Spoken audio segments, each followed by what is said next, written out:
Greetings Internet, it's Dustin again with my HomeKit Home, back again with another one for you. A couple of weeks ago we looked at the VocalLink T-Guard Smart Lock, and I mentioned that I was at that point, after having lived with the lock for a few months, a smart lock convert. Well, it looks like the folks over at Koogeek have actually finally, after years seemingly of anticipation, they finally have released their L3 or FL1, not quite sure what they're calling it, smart fingerprint lock. So this bad boy here is a padlock that uses a fingerprint in order to access it, and you can also access it via the Koogeek Home app or the Apple Home app. So what we'll do in this video, we'll unbox it, we'll look at how to set it up, including how to add a fingerprint, because that's a pretty tricky process.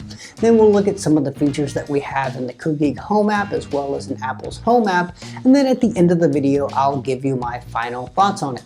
Well, we've got a lot to cover today, so let's get into it.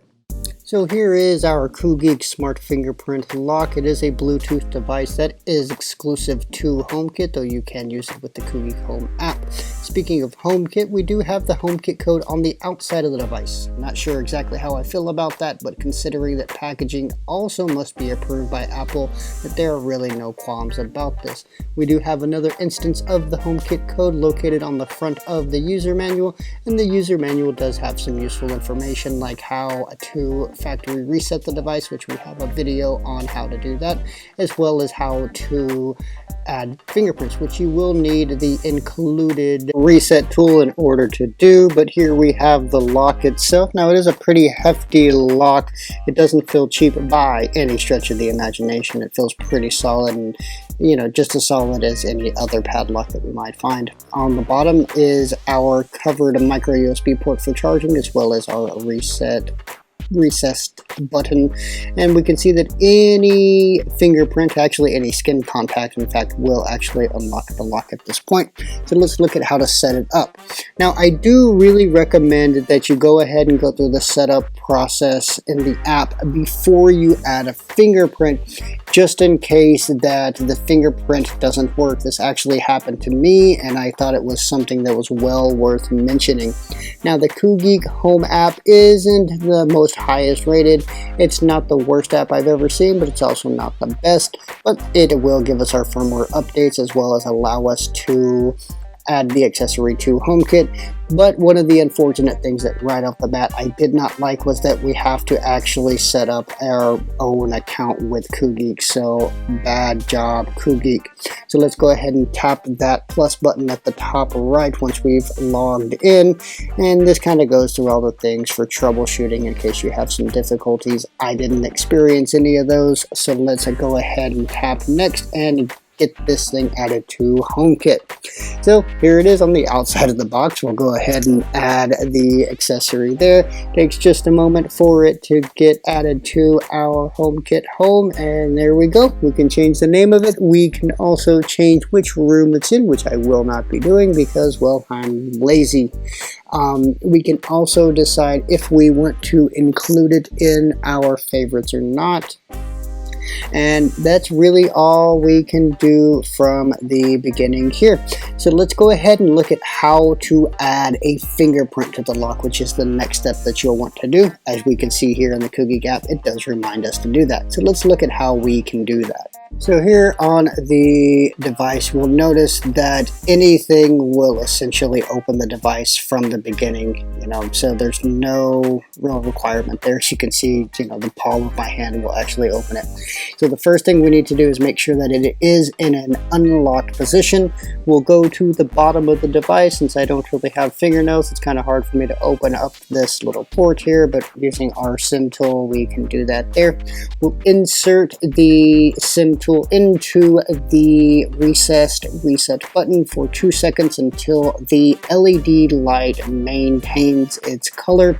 Then we'll put our fingerprint on the fingerprint sensor 5 different times until we get a double flash. Once that double flash is there, we can see that it might take a few times here to get it. Maybe not. And so some of my fingers work, some of them don't, but bingo, we are in. Let's try it again. Okay, So we can see there that it is a little bit persnickety. It didn't always like to work, but it in fact does work. So let's look at some of the features in the Koogeek Home app. So we'll go all the way down and we can lock and unlock the device. It does take a little bit of time. You know, it is a Bluetooth device, and that, you know, what do you expect? I actually don't really mind Bluetooth for smart locks because it is generally a much stronger and much more secure connection. And as you can see, we do receive notifications by default, which I always like those notifications, but they can be a bit laggy here, but no big deal. They do come.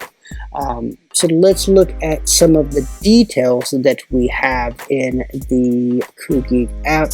And these are pretty interesting here, so let's hop over to our video. Oh, look at that. We've actually got a firmware update. So we'll go ahead and update the firmware. We always like to see that. And we'll do a bit of video magic, as Chris Young would say, and we'll get this firmware updated. Now, as you can see here, we've gotten that done in real time. It took, I don't know, maybe a minute and a half, nothing too outstanding there. So let's go ahead and look at some of our features here. Now, we do have an activity log, and it downloads from the device itself, so it does take a little bit of time there. But we can see that the last 100 opens and closes of the lock itself and when that happened. The only thing I don't like about that is we have no way of knowing who opened or closed the lock. So that's a bit of a strike on Koogeek's part. Now we can rename the device here.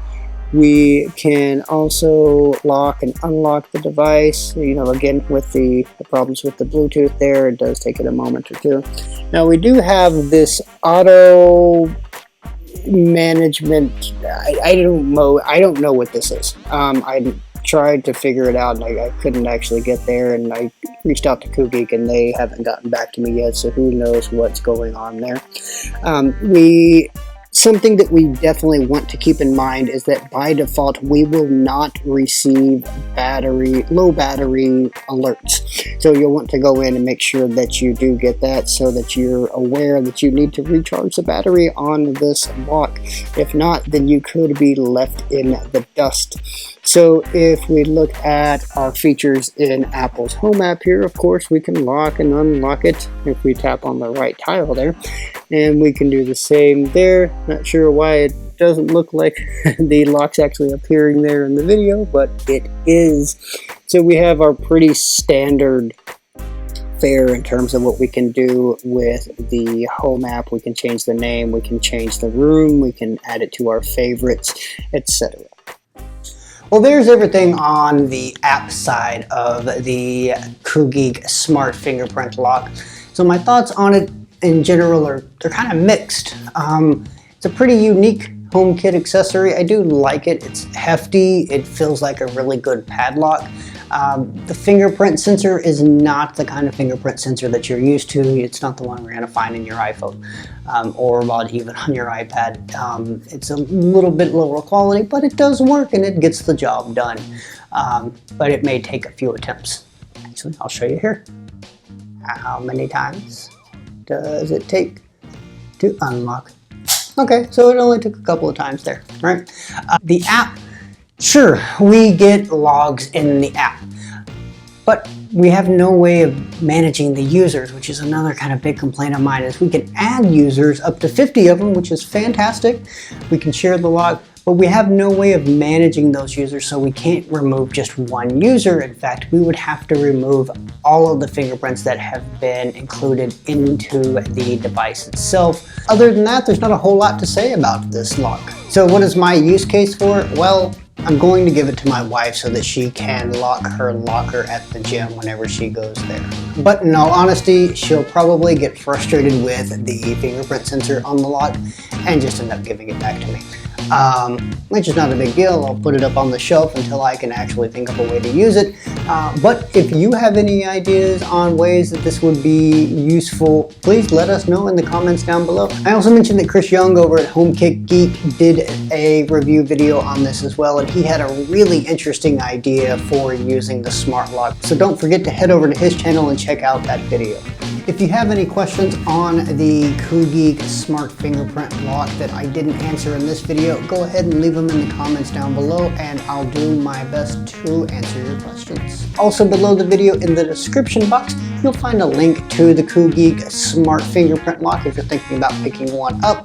And you'll also find links to some smart lock automation videos that we've done, as well as our reset guide on the Koogeek smart fingerprint lock, and trust me, you will need it. Also in the description box down below, you'll find links to all of our social media at My HomeKit Home, so come hang out with us over there, as well as the blog over at myhomekithome.com. As always, if you found the video useful, give us a big thumbs up, and if you like this sort of HomeKit related content, don't forget to hit that subscribe button if you haven't done so already, as well as the bell notification so you don't miss out on any of our new content as soon as it's released. Well, that's about everything I've got for you today. I do thank you for watching, and until the next one, this has been Dustin with My HomeKit Home.